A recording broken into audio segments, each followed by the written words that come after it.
Real Estate Guru TV, your personal real estate resource. Now, your host, Sean T. Shallis, your personal real estate guru. Hi there, Sean Shallis, Real Estate Guru TV, your personal real estate resource. So today, I've been getting a lot of questions lately about the numbers that have been coming out on Wall Street for years. So many people have called us and said, but the real estate is flying according to what they're talking about on Wall Street. The number came out today and they said real estate is up. It said existing home sales are up or new home sales are up. What does all that mean, and which one of those numbers actually is a good reflection of what your property values are actually doing? Today we're actually going to go through it a little bit. I'm going to talk about the different values and what those different numbers are.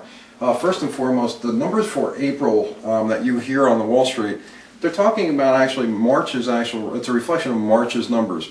Meaning that the numbers that come out on April 1st, they're actually telling you about March in comparison to March of the last month, March to February, and or March to the year before.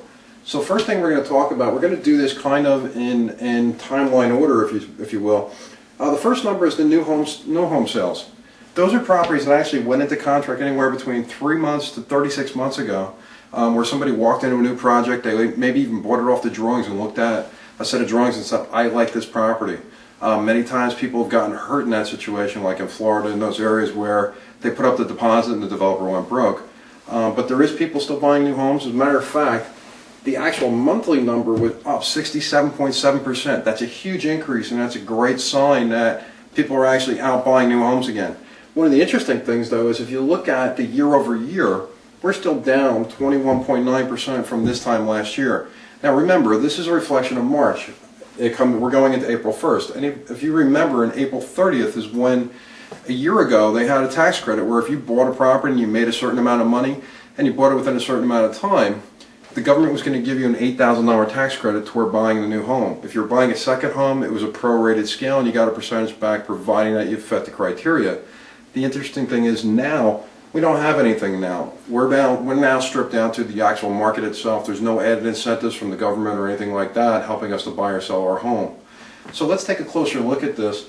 The existing home sales is probably a pretty good indication. The existing home sales in most cases will take place 3 months prior. So in this case, we're talking about March's numbers. The actual sale here probably took place in December, January, or February. And what I mean by that is the existing home sales is a reflection of when that contract actually closes today and it gets recorded.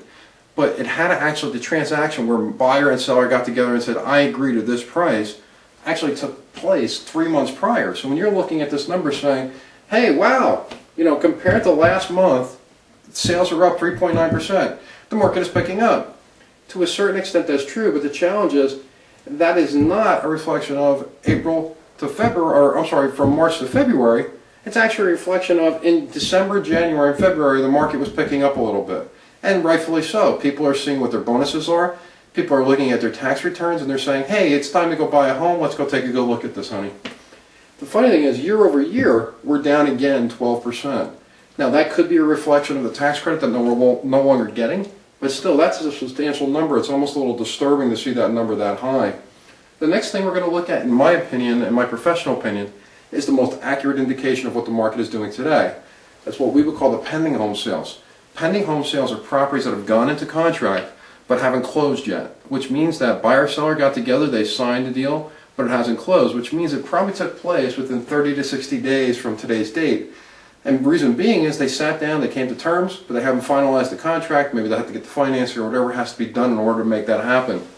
The last place is called the new home starts. And what that is, new home starts, when you hear that, that's basically Tom Brothers, KHOV, Dalton, those major Pulte, those major companies, or even the guy down the street who does 2 or 3 units a year. Those are the guys going for a permit to start a new construction project. And what the Census Bureau does is they keep track of how many of the new permits are being pulled and how many guys are coming out of the ground with new properties. What this is an indication of is basically confidence in the market. We're seeing this as it's up this year from 5.4% from this month to last month, which means from March to February. That's a huge number because new home starts coming up in March and February. It's cold. Most of the builders don't start until the spring. So we're already seeing confidence in the market. Now, it could be pent-up demand. We're starting to see the market stabilize a little bit. Or it could be just that, hey, you know what, it's time to build. The market is what it is, and let's just get it going and just go back to what we're doing. We're just going to have to do it at a lesser price in order to get them sold. Now, all this being said, we look over the year-over-year on new home starts, we're still down 13%. What's difficult about the 13% is, and this number, is that new home starts is not a reflection of a tax credit that's taking place. It's going to end at the end of the month. So even though people say, okay, these numbers represent confidence in the market, the challenge is these numbers down here are actually telling the story, because this is the historical data over the last year, what is going on. The frightening thing is this number here is not a reflection of the actual tax credit that we no longer have. This is a reflection of confidence in the builders.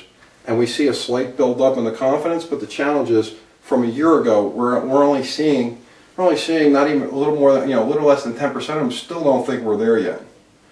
So if you have more questions about your particular market area, your particular property, feel free to give us a call.